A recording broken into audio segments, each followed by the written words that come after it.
சூர்யாமாரி சீரியல்ல இப்போ ஒரு அட்டகாசமான எபிசோட் வந்திருக்கு. ஸ்கிப் பண்ணாம ஃபுல்லோடையும் கேளுங்க. அதுக்கு முன்னாடி இந்த வீடியோ பிடிச்சிருந்துச்சுன்னா லைக் பண்ண பாருங்க. ரொம்ப பிடிச்சிருந்துச்சுன்னா நம்ம சேனலுக்கு வந்து சப்ஸ்கிரைப் பண்ணி கண்டினியூஸாக ஆதரவு தாங்க. நம்ம சூர்யா வந்து யோசிச்சிட்டே இருக்காங்க. நீங்கள் பண்ணுறதெல்லாம் ரொம்பவே தப்பு. உங்களுக்கு பணம் தானே வேணும். நான் தரேன் அப்படின்னு சொல்கிறாங்க. அந்த இடத்துல நம்ம சூர்யா இதை கேட்டோன்னே அதெல்லாம் முடியாதுங்க. நீங்கள் என்ன வேணாலும் பண்ணலாம். அதுக்கேற்ற மாதிரிலாம் என்னால் ரியாக்ஷன்லாம் கொடுக்க முடியாது அப்படின்னு சொல்லிட்டு இருக்காங்க. கொஞ்சம் கூட வெக்கமே இல்லாமல் தப்பு பண்ணிட்டோங்கிற வருத்தப்படாமல் அந்த இடத்துல வந்து நம்ம நட்சத்திராவோட சித்தி வந்து பேசிக்கிட்டு இருக்காங்க. அந்த இடத்துல இதை கேட்டோன்னு வந்து பேரதிர்ச்சியாக வந்து இருக்காங்க. நம்ம நட்சத்திரா என்னங்க மன்னிச்சிருங்க. அந்த சேட்டு வீடு எங்கே இருக்குன்னு எனக்கு தெரியும். நம்ம இங்கேருந்து பேசி டயத்தை வேஸ்ட் பண்ண வேணாம். ஏ தேனு நீ இங்கே இருந்து பத்திரமா இருந்துக்க, ஜாக்கிரதையாக இருந்துக்க, சரியா நம்ம போய் வந்து சேட்டை தடுக்கலாம் அப்படின்னு சொல்லிட்டு வேக வேகமாக போகிறாங்க அந்த வீட்டுக்கு. வீட்டுக்கு போய் நிப்பாட்டினா அங்கே வீடு வந்து பூட்டியிருக்கு. செக்யூரிட்டி தான் இருக்காங்க. என்ன சொல்கிறதுனே தெரில அந்த இடத்துல. செக்யூரிட்டிக்கு நீங்கள் யார் என்ன ஏதுங்கிற மாதிரி விசாரிக்கிறாங்க. ஏன் என்னைய தெரியாதா? நட்சத்திரா ஒன்று தெரியுமா? நீ இப்போ எதுக்கு சேட்டை வந்து கேட்குற? அதெல்லாம் ரொம்ப அவசரம்னு. அதனால தான் அவங்க ராஜஸ்தானுக்கு வந்து போயிட்டுருக்காங்க. அச்சச்சோ, ராஜஸ்தானுக்கு போயிட்டுருக்காங்களா? சரி சரி, நாங்கள் வந்து பார்க்குறோம். எப்படி இருந்தாலும் ஏர்போர்ட் வழியாக தான் போவாங்க. நம்ம ஏர்போர்ட்டுக்கு எப்படி ஷார்ட்டாக போகணுன்னு எனக்கு நல்லாவே தெரியும். வாங்க போகலான்னு சொல்லிட்டு சட்டு சட்டுன்னு வந்து சூர்யா வந்து வண்டி எடுத்துகிட்டு அப்படியே மாதம் வந்து கிளம்பிட்டு இருக்காங்க. குழந்தைய வந்து க்யூட்டாக அழகாக வந்து கொஞ்சிக்கிட்டு இருக்காங்க. என்ன பாப்பா இவ்வளோ அழகாக இருக்கீங்க, ரொம்பவே சந்தோஷம். ஏங்க இத்தனை நாள் என் ஆசையை வந்து இப்போ தாங்க தீர்த்து வச்சுருக்கீங்க. ஒரு குழந்தைய வந்து கொஞ்சணும் நான் எவ்வளோ தெரியுமா ஆசைப்பட்டுட்டு இருந்தேன். இனிமேட்டு எனக்கு பிரச்சனையும் இல்லை, கவலையும் இல்லை. ஆமாம்மா, அதனால தான் நம்ம பிஸ்னஸையும் வந்து டோட்டலாக நான் ராஜஸ்தானுக்கு வந்து ஷிஃப்ட் பண்ணிட்டேன். வருமானம் வருதோ வரலையோ நம்ம நிம்மதியாக சந்தோஷமாக இருக்கலாம்ல அப்படின்னு சொல்கிறாங்க. ஆமாங்க, இத்தனை வருஷம் சம்பாரிச்சதே நமக்கெல்லாம் ஆயுசுக்கும் போதும் இல்லை அப்படின்னு சொல்லி தான் அவங்க 2 பேரும் வந்து ஹாப்பியாக வந்து இருக்காங்க. ஒரு பக்கம் வந்து அங்கே உட்காந்துக்கிட்டு இருக்காங்க. வேணாம் வேணான்னு ஸ்ரீஜா வந்து எத்தனையோ வாட்டி மல்லி கட்டுறாங்க. இருப்பினும் கேட்குற மாதிரியே தெரில அந்த இடத்துல. அப்பன்னு பார்த்து காரை வந்து மடக்கி நிப்பாட்டிடுறாங்க நம்ம சூர்யா.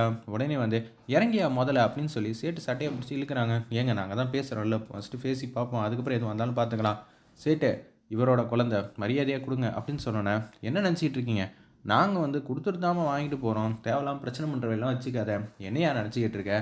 நீ மாட்டுக்கு என்னோட எடுத்துகிட்டு போகிறேன்னு பார்க்குறேன். நான் ஒன்று அனுப்பிச்சி வச்சுருவோம் பார்த்துக்க அப்படின்னு சொல்லி சூர்யா வந்து செம்மையாக வந்து பேசுகிறாங்க. நாங்கள் உனக்கு பணம் தரோம். அதெல்லாம் முடியாது. பணத்தெல்லாம் கொடுத்தாலாம் நாங்களாம் வாங்க மாட்டோம். நாங்கள் வந்து முறைப்படி தான் வாங்கியிருக்கோம் அப்படின்னு சொல்லி அநியாயம் பண்ணுறாங்க. சேட்டு நீ இப்படியே பண்ணிட்டு இருந்தேன்னு வச்சுக்கிங்க, அப்புறம் சில பேருக்கு கால் பண்ணுவோம். அப்புறம் நீ உள்ளே போயிடுவ பார்த்துக்க அப்படின்னு சொன்னதுக்கப்புறம் தான் அவங்க வழிக்கு வராங்க. இல்லைங்க பரவாயில்லைங்க, இத்தனை நேரம் வந்து அவங்க மனைவி கொடுக்க மாட்டேன், இது என்னோடதுன்னு சொல்லிட்டு இருந்தவங்களுக்கு அதுக்கப்புறம் தான் சூர்யா வந்து சொல்லி புரிய வைக்கிறாங்க. சாயங்காலத்துக்குள்ளே நான் போய் நான் வந்து மாறிக்கிட்டே இதை காட்டலைன்னா பெரிய பிரச்சனையாயிடுங்க. அப்புறம் என் பொண்டாட்டி என்னை விட்டு போயிடுவா. அதுக்கப்புறம் நான் யாரையுமே சும்மா விட மாட்டேன்னு சொன்னோன்னா அவங்க மனைவி வந்து கொடுத்துட்றாங்க அவங்க கையில். சரி சார், ரொம்ப சந்தோஷம்னு சொல்லிட்டு அந்த இடத்துல வந்து வெண்ணிலாவும் தேங்க்ஸ்ன்னு சொல்கிறாங்க. வண்டியில் வந்து ஏறுறதுக்கு முன்னாடி இவங்களுக்கு வேறு பணம் கஷ்டம் வேறு இருக்குன்னு சொன்னாங்களே, நமக்காக இவ்வளோ உதவி பண்ணியிருக்காங்க. அப்படி இருக்க சுச்சுவேஷனில் நம்ம என்ன பண்ணலாம் இவங்களுக்குன்னு சொல்லி செக் எழுதி ஒரு 40 லட்ச ரூபா பேமெண்ட் வந்து கொடுக்குறாங்க. சார் நான் எதையும் எதிர்பார்த்து இதெல்லாம் செய்யலை. எனக்கு கண்டிப்பாக தெரியும் வெண்ணிலா, நீங்கள் தெரிஞ்சு வந்து எந்த விதமான காரியமும் செய்ய மாட்டீங்க. ஓகே, எல்லாம் பிரச்சனை இல்லை, நீங்கள் வாங்கிக்கங்க அப்படின்னு சொல்கிறாங்க. இல்லை சார் எனக்கு வேணாம். நீங்கள் இந்த பணத்தை வந்து உங்கள் சித்திக்கிட்ட கொடுத்துட்டீங்கன்னு வச்சுக்கோங்களேன், நீங்கள் 2 பேரும் வந்து ஃப்ரீ ஆகிடுவீங்க. அதுக்கப்புறம் என்ன, உங்கள் வாழ்க்கையை வந்து லீட் பண்ண வேண்டியதானே. நீங்கள் சொல்கிறதெல்லாம் புரியாமலாம் இல்லை சார். இருந்தாலும் இதுக்காக ஆசைப்பட்டு நான் எதுவும் செய்யலை. என் பிரச்சனையை நான் பார்த்துக்கிறேன். வெண்ணிலா வந்து சொல்கிறாங்க.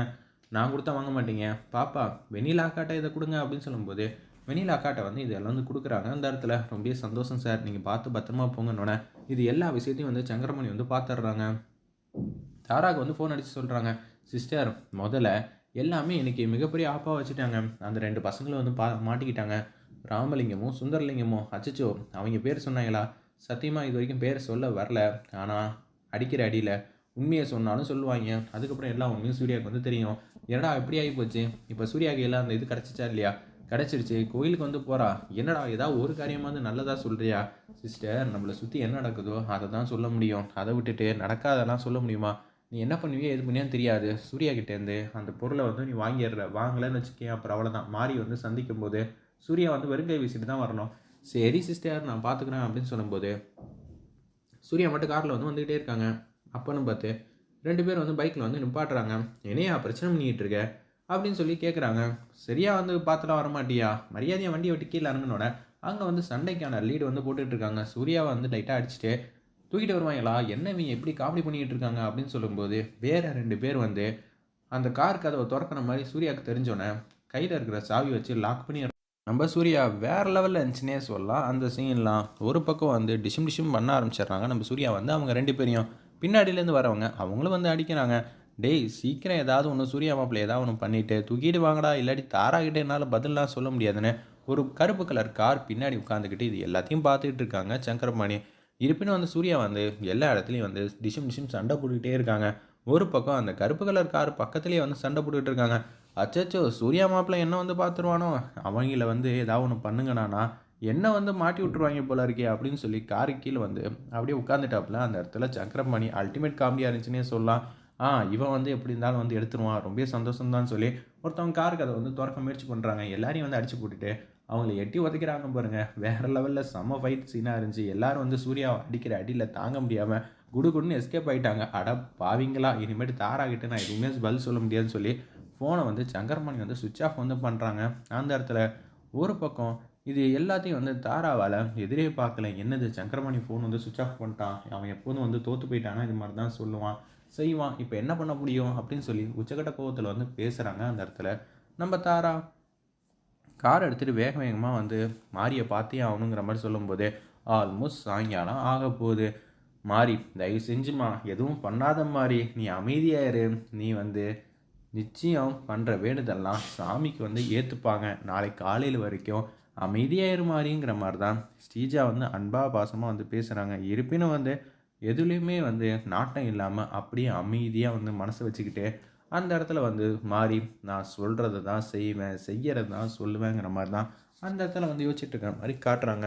ஒரு பக்கம் இது எல்லாத்தையும் வந்து பார்த்துட்டு வண்டி திடீர்னு ஸ்டார்ட் ஆகலை. நம்ம சூர்யா வந்துக்கிட்டு இருந்த காரு ஆல்மோஸ்ட் வந்து 1 கிலோமீட்டருக்கு முன்னாடியே வந்து கோயிலுக்கு பக்கத்தில் வரும்போதே வந்து நின்றுது. உடனே வந்து எடுத்துக்கிட்டு வேக வேகமாக ஓடி வந்துக்கிட்டு இருக்காங்க சூர்யா. வெயிட் பண்ணி பார்ப்போம், நிச்சயம் வந்து எந்த பிரச்சனையும் இல்லாமல் நம்ம மாரியை வந்து சேவ் பண்ணிடுவாங்க தான் நினைக்கிறேன். பார்ப்போம். எபிசோட் ரொம்ப சுவாரஸ்யமாக இன்ட்ரெஸ்டிங்காக இருந்துச்சு. சூர்யாவோட ஃபைட்டு செம்ம ஹைலைட் சீனாக அமைஞ்சிச்சுன்னே சொல்லலாம்.